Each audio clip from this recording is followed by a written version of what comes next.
আমাদের জীবন ভীষণ রকম পরিবর্তনশীল।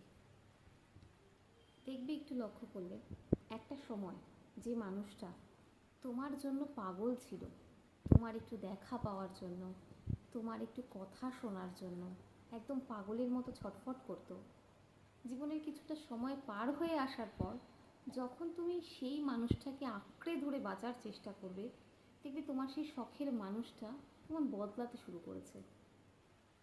তোমার একটা কথা, একটা শব্দ শোনার জন্য যে মানুষটা চরম রকমের আকুতি করত, সেই মানুষটার কাছেই তোমার সেই শব্দগুলো চরম বিরক্তিকরে পরিণত হয়ে যায়।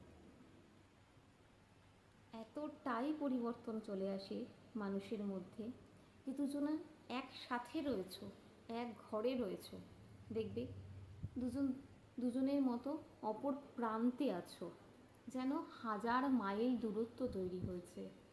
কেউ ওপাশে ফোনে স্ক্রল করছে, আর কেউ এপাশে কথা বলার জন্য চরম আশায় বুক বেঁধে রয়েছে। হয়তো ফোনটা রেখে কথা বলবে, হয়তো মানুষটা আবার পাশে এসে বসবে। তাই যখন যেই মানুষটা আমাদের জীবনে আসছে, জীবনে আমাদের জন্য পাগল হয়ে যাচ্ছে, আমাদের উচিত চরমভাবে তাকে জড়িয়ে ধরে রাখা।